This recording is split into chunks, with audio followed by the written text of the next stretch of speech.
अच्छा, कभी सोचा है आपने कि कोई एक अजनबी या कोई एक अनजानी सी चीज कैसे एक पूरे के पूरे गांव की किस्मत ही बदल सकती है? आज हम ना गैब्रियल गार्सिया मार्केस की एक ऐसी ही कमाल की जादुई कहानी देखने वाले हैं। एक ऐसी कहानी जो सच और कल्पना के बीच जो पतली सी लकीर होती है ना, उसे बिल्कुल मिटा देती है। तो कहानी में सीधे कूदने से पहले एक बहुत जरूरी चीज समझनी होगी। मतलब इसके लेखक मार्केस का सबसे पावरफुल टूल क्या था। आप इसे एक चश्मे की तरह समझ लीजिए, जिसे पहने बिना हम इस दुनिया को ठीक से देख ही नहीं पाएंगे। और इसे कहते हैं मैजिकल रियलिज्म। तो ये मैजिकल रियलिज्म या जादुई यथार्थवाद आखिर है क्या? देखिए, इसका सीधा सा मतलब है कि एक बिल्कुल आम सी रोजमर्रा की दुनिया में कुछ एकदम असाधारण, कुछ फैंटास्टिकल हो जाता है। और कमाल की बात यह है कि सब लोग उसे ऐसे मान लेते हैं जैसे ये तो रोज की बात हो। जैसे सोचकर देखिए, आप सुबह उठते हैं और आपके गार्डन में एक पंखों वाला घोड़ा घास खा रहा है, और आप घबराने के बजाय ये सोचने लगते हैं, अरे इसको खाने में क्या दूं? बस यही है मैजिकल रियलिज्म। तो चलिए अब देखते हैं कि इस कहानी में ये जादू काम कैसे करता है। तो कहानी की शुरुआत होती है समंदर के किनारे बसे एक छोटे से, बिल्कुल उजाड़ से गांव से। और फिर उस शान से दिखने वाले पानी से एक ऐसा राज बाहर आता है जो उस गांव की पूरी सच्चाई को हमेशा हमेशा के लिए बदलने वाला है। अब देखिए, राइटर यहाँ कोई वार्निंग नहीं देते, वो सीधे हमारे सामने एक ऐसी चीज रख देते हैं जो हो ही नहीं सकती। एक लाश जिसका वजन एक घोड़े जितना है, और वो इतनी बड़ी है कि किसी घर में फिट तक नहीं हो पा रही। यही तो है मैजिकल रियलिज्म इन एक्शन।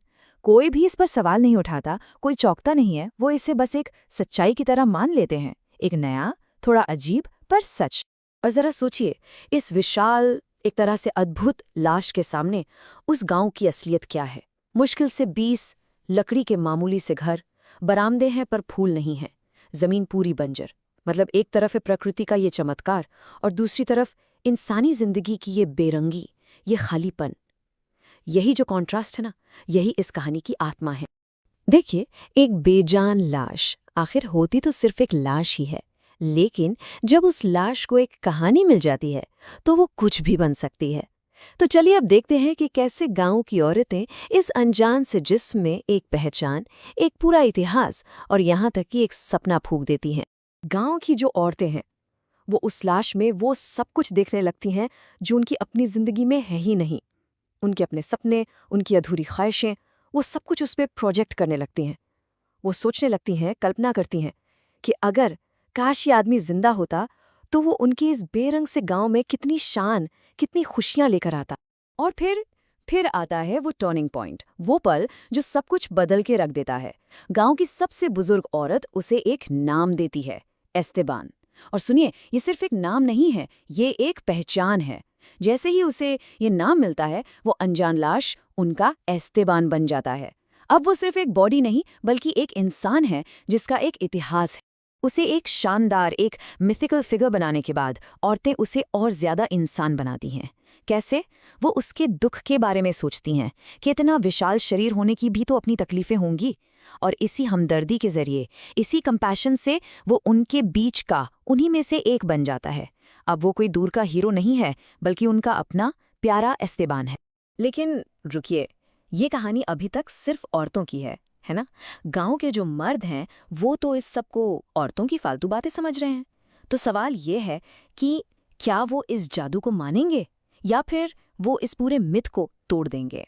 यहाँ पर आदमियों का ट्रांसफॉर्मेशन कमाल का है, देखने लायक है।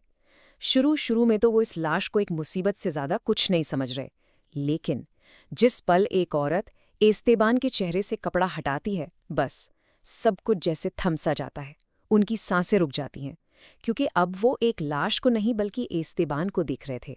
उन्हें उसके चेहरे पर कोई घमंड या अकड़ नहीं दिखती, बल्कि एक अजीब सी शर्मिंदगी नजर आती है। उन्हें एकदम से ये महसूस होता है कि एस्तेबान तो अपने इतने बड़े होने पर खुद ही शर्मिंदा है, कि वो बेचारा किसी के लिए मुसीबत बनना ही नहीं चाहता था। और उसकी इस मासूमियत के आगे आदमियों को अपना गुस्सा, अपना छोटापन सब बेमानी लगने लगता है। और बस उसी पल वो भी इस कहानी का, इस मिथ का हिस्सा बन जाते हैं।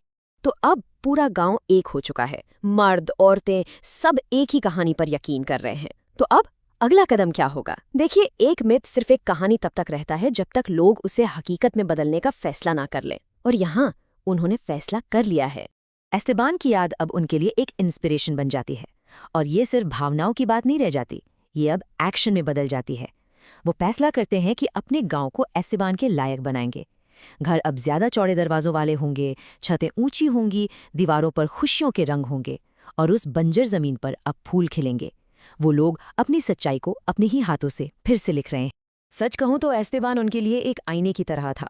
उसके सामने खड़े होकर उन्हें पहली बार अपनी जिंदगी की कमियों का एहसास हुआ, अपनी गलियों का सूनापन, अपने आंगनों का सूखापन, और सबसे बढ़कर अपने सपनों का छोटापन। उसकी उस शान ने, उसकी मौजूदगी ने उन्हें दिखाया कि वो कितने बेहतर हो सकते हैं, और अब वो वही बनना चाहते थे। तो इस पूरी अजीब सी कमाल की कहानी का आखिर मतलब क्या निकलता है? इसका डीपर मीनिंग क्या है?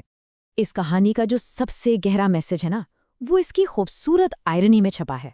सोचिए, एक बेजान लाश, और उसने एक पूरे गांव को एक नई जिंदगी दे दी। ये हमें क्या बताता है? ये बताता है कि हमारी जो सच्चाई है वो कोई पत्थर की लकीर नहीं है। अगर हम सब मिलकर एक बेहतर कहानी पर यकीन करने लगे, तो हम उस कहानी को अपनी हकीकत बना सकते हैं। तो मैं आपको इसी सवाल के साथ छोड़कर जा रहा हूं कि कैसे एक शेयर्ड स्टोरी, एक कॉमन मिथ, एक बिल्कुल नई सच्चाई, एक नई रियलिटी को जन्म दे सकती है। इस बारे में सोचिएगा जरूर। अगर आपको भी ऐसी ही कहानियों की गहराई में उतरना अच्छा लगता है, ऐसी कहानियां जो हमें सोचने पर मजबूर कर देती हैं, तो हमारे साथ जरूर जुड़ें। चैनल को सब्सक्राइब करें। हमारे साथ जुड़ने के लिए आपका बहुत बहुत धन्यवाद।